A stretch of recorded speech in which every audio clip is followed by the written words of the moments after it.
this is Abby. How are you all doing? I hope you're doing well. In today's video, we are going to be talking about 5 things that you should know about wheelchair users. The first thing you should know about wheelchair users is we can drive. There are a lot of misconceptions about people in wheelchairs can't drive and have to be driven everywhere, or have to use their wheelchair to get everywhere. That is not the case. Some wheelchair users can actually drive themselves, and this can be in multiple few ways. You can use hand controls, of which there are many different types, which there is a push-pull hand control, there is a ring hand control, there are automatic hand controls. There are loads of different options, and it just depends on what works for you. Some wheelchair users can actually walk, which means their feet work, and so they can actually use the normal pedals to control the car. There's a lot of ways you can drive as a wheelchair user. There are also roll-in vans where you can get into the van and transfer into the driver's seat. You can also even drive from your chair if that's something you want or can't transfer. You can actually drive from your chair. The majority of wheelchair users can drive. Some obviously can't drive for other reasons or other medications they're on, but most wheelchair users can drive, and there is no reason where if you are newly in a wheelchair, you cannot learn to drive. Number 2, wheelchair users can travel. I think there's this misconception in the world that wheelchair users all just stay at home and do nothing, and when they see us out and about, they're like, wow, you're out and about doing stuff. That's not the case. Most wheelchair users actually do travel, and some of them travel a lot. That family vacation you're going on this summer, wheelchair users can still go on that. For example, right now I'm actually on holiday in Turkey. In our town it is completely inaccessible, and the hills are like that and they are cobbled. But I have got a tri-ride which I'll be doing a review on, and that is really helping me get around. I've also got my family who can really help me, and honestly, if you ask people for help, they often will help you.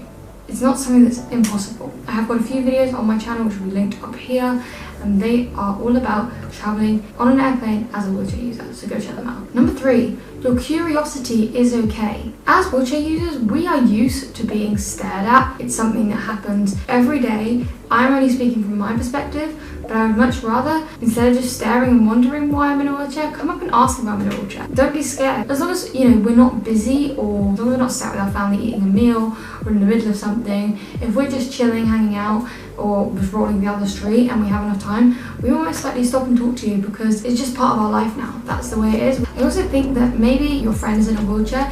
If you see my wheelchair, and a few people have done this and go, wow, it's a really nice wheelchair, come and ask me what it is and ask me for the make, because if you think it may help someone else that you know, I do not mind sharing my experience with this wheelchair with you and them. Don't be afraid to be curious. It's okay.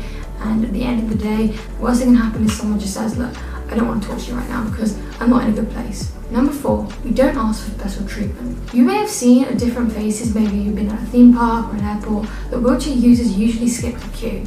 Now, we don't ask for this. This is something that is a given, and the reason this is, it's actually not because we can't wait in the line. It's actually because there's usually a barrier which stops us from waiting in the normal line. So for example, at Disney, you may say, oh, why don't they go in the normal queue? The reason is because the normal queue may have steps in it, it may be too narrow for a wheelchair. So they actually need to take you in the back entrance, and also they can then assist you further because you're in a separate entrance. And at the airport, for example, you need different treatment. If you can't get up the stairs to the plane, you need to go on a separate ambu lift or a separate tunnel to get onto the plane and to get into the aisle chair. So you need to be in a place which is more accessible for you, and it makes it easier for the staff. Make sure you get the care you need. So actually, it's not because we're just rude and lazy and skipping the queue. It's actually because there's a reason.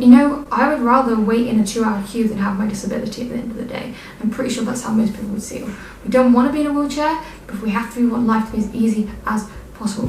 And the way we do that is by removing obstacles, and that often means having a separate entrance or a separate queue. Number 5, wheelchair users see their chair as part of their body. So just as you feel that your body is yours, we feel that our wheelchair is part of our body, because at the end of the day, it is what we use to get around. It is our legs. When you want to help a wheelchair user, everyone feels slightly different about it. But if you see a wheelchair user struggling, and they're struggling for like a minute or so, they're probably going to need some help. Just kind of go up to them and say, hi, would you like some help? I'm more than happy to help, but I understand that you may not want it. That is the best way to ask. Because at the end of the day, we are humans. Please do not come and just start pushing us without asking. That is like grabbing my back and picking me up. It's horrible. It's not nice. We don't like being pushed without asking. If we give you permission, that's absolutely fine.